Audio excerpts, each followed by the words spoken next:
Good morning to all of you and welcome in science class. आज हम discuss करेंगे chapter 12 sounds. Today's topic is propagation of sound. Unlike the earth, the moon has no atmosphere.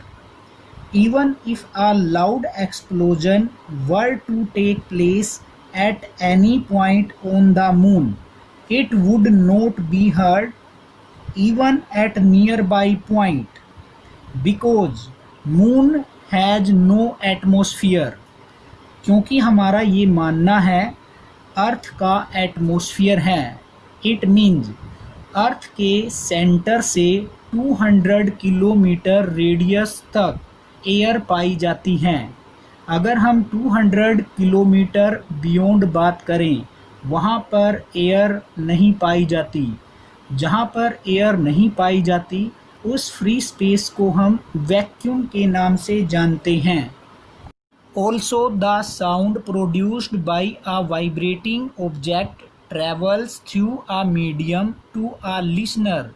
किसी भी listener के लिए जो sound produce होगी vibration से, वो एक मीडियम की हेल्प से ट्रैवल करती हैं।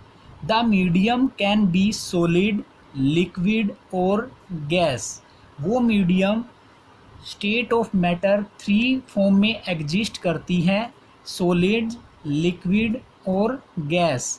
इन तीनों तरह का हो सकता है। When a object vibrates, the particle around the medium vibrates. The particle in contact with the vibrating object is first displaced from its equilibrium position. It then exerts a force on the adjacent particle and the adjacent particle is displaced from its position of rest. After displacing the adjacent particle, the first particle comes back to its original position. This process repeats in the medium till the sound reaches the ear. Hence, we can say that sound cannot propagate through vacuum.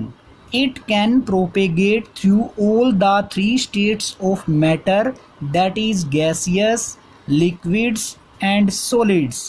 We can verify the fact that a material medium is necessary for propagation of sound by the following activities. आपकी book में इसके लिए activity number 6 given है। इस activity के लिए हमें एक बेल जार चाहिए जिसकी नेक पर एक रबड़ कोर्क हम फिट करेंगे। इस तरह से फिट करेंगे कि वहाँ से एयर पास आउट और एंट्री ना कर पाए। इसके बाद हम उसकी नेक में एक बेल ग्लास रोड की हेल्प से सस्पेंड करेंगे। जैसे ही हम सस्पेंड करने के बाद बेल जार को हिलाएंगे तो हमें बेल की साउंड क्लियर सुनाई देगी। ऐसा क्यों होगा? क्योंकि बेल जार के अंदर एयर की फॉर्म में मीडियम प्रेजेंट है और हमें पता है साउंड को प्रोपेगेट होने के लिए मीडियम चाहिए। क्योंकि वहाँ पर मीडियम एयर प्रेजेंट है, इसीलिए हम क्लियर साउंड को सुन पाएंगे। इसके बाद हम बेल जार के लोअर पार्ट को वैक्यूम पंप के साथ जोड़ देंगे। वैक्यूम पंप बेल जार के अंदर से जितनी भी एयर प्रेजेंट है उसको रिमूव कर देगा। इट मीन्स अब बेल जार एयर रिमूव होने पर वैक्यूम बन जाएगा। इट मीन्स ऐसा स्पेस बन जाएगा जहाँ पर एयर प्रेजेंट नहीं होगी। इसके बाद अगर हम बेल जार को हिलाएंगे तो हमें केवल बेल वाइब्रेट होती हुई नज़र आएगी, बट उसकी साउंड को हम नहीं सुन पाएंगे। क्यों ऐसा होगा? क्योंकि वहाँ पर मीडियम प्रेजेंट नहीं है। फर्स्ट केस में वहाँ पर एयर मीडियम प्रेजेंट था, लेकिन सेकंड केस में क्योंकि वैक्यूम पंप ने एयर को रिमूव कर दिया, इट मीन्स वहाँ पर मीडियम एयर प्रेजेंट थी, वो अब नहीं रही। इसीलिए हम केवल बेल को हिलता हुआ और वाइब्रेट करते हुए ही देख पाएंगे, बट उसकी साउंड को सुन नहीं पाएंगे। Hence, this activity shows that we could hear the sound of the bell when the air was there. We can therefore conclude that sound can travel through gases. Sound propagate through water. Sound जो है वो water के अंदर भी propagation show करती है। इसके लिए एक्टिविटी नंबर 7 आपकी बुक में दी गई है। इस एक्टिविटी के लिए आप जब दो स्टोन एक दूसरे के साथ स्ट्राइक करवाते हैं तो आप उनकी आवाज़ को ईजिली सुन पाते हैं, बट जब दोनों ही स्टोन आप एक वाटर से भरे हुए टब के अंदर एक दूसरे से स्ट्राइक करवाते हैं तब उनकी साउंड टप वॉल के पास आप ईजिली भी सुन पाएंगे। ऐसा क्यों होगा? क्योंकि साउंड जो है वो वाटर के अंदर भी प्रोपेगेट होती हैं। This activities show that sound can travel through water. Sound propagate through solids. Sound solids में भी प्रोपेगेट होती हैं। इसके लिए एक्टिविटी नंबर 8 आपकी बुक में दी गई है। इस एक्टिविटी में आप एक एल्युमिनियम रोड के साथ दोनों ही एंड पर कोई मेटल राउंड ऑब्जेक्ट अटैच करेंगे। इस तरह की कंस्ट्रक्शन को हम टॉय फोन के नाम से जानते हैं। उसके एक एंड को अपने ईयर्स के पास रखें और दूसरा एंड अपने फ्रेंड को दें और उन्हें उस एंड पर किसी दूसरे मेटल ऑब्जेक्ट के साथ स्ट्राइक करने के लिए बोलें। जैसे ही वो उसके दूसरे एंड पर स्ट्राइक करेगा तब आप उसकी साउंड अपने ईयर्स में सुन पाएंगे, बट वो साउंड आपके नियर बाई फ्रेंड को सुनाई नहीं देगी। इट मीन्स साउंड सॉलिड्स में भी प्रोपेगेट होती है। Scientists are now able to measure the speed of sound through air, through water and through solids. Speed of sound in air is 330 meter per second. In water is 1500 meter per second, and in solids iron or steel is 5000 meter per second.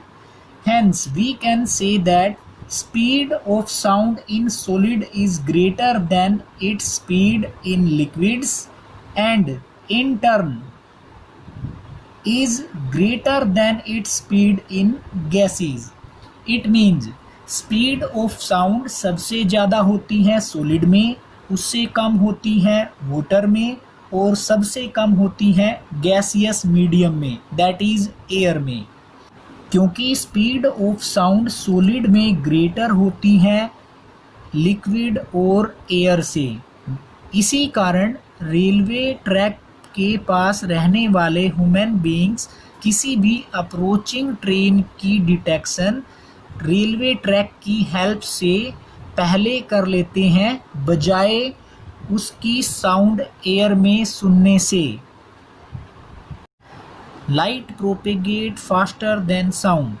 You must remember, speed of light in air is 3 lakh kilometer per second, whereas speed of sound in air is only 330 meters per second. जैसा कि हम जानते हैं speed of light हमारी greater होती है, that is equal to 3 lakh kilometre per second, and speed of sound in air हमारी lesser रहती हैं, that is equal to 330 metre per second. इसीलिए हमारी नेचर में lightning and thunder phenomena simultaneously occur होते हैं, but flash of light earth पर जल्दी पहुंचती है और साउंड ऑफ थंडर हमारी लेटर सुनाई देती है। ऐसा इसीलिए होता है क्योंकि स्पीड ऑफ लाइट ग्रेटर होती है, that is equal to 3 lakh kilometre per second, and speed of sound हमारी लेसर होती है, that is equal to 330 meter per second. Vibration and oscillation. Vibration is to and fro or back and forth motion of an object on its mean position. Vibration is also called oscillatory motion.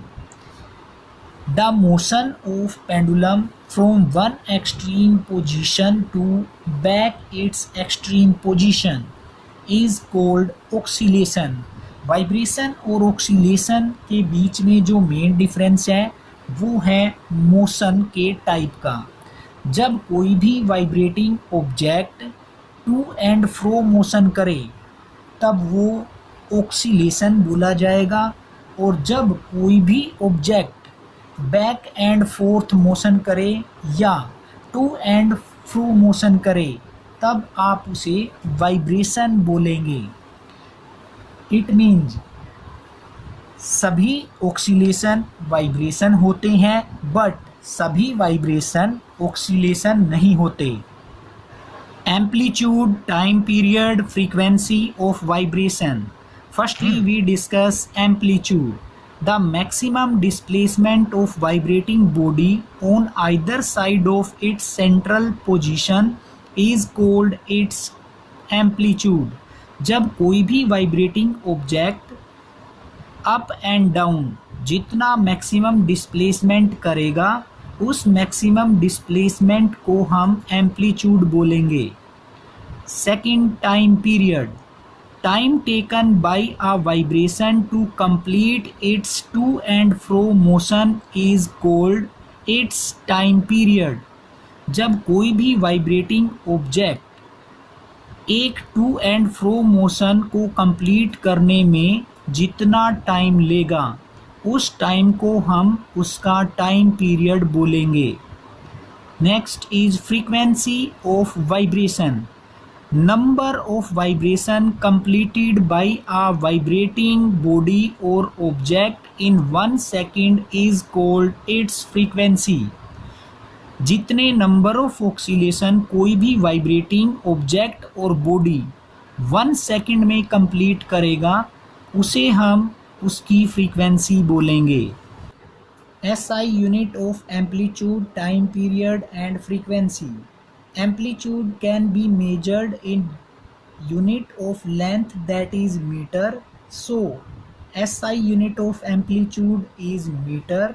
The time period of vibrating body can be measured in unit of time that is seconds, so SI unit of time period is seconds. The SI unit of frequency is hertz. For numerical calculation, frequency is equal to number of vibrations completed divided by time taken. So we can see that 1 hertz is equal to 1 upon second.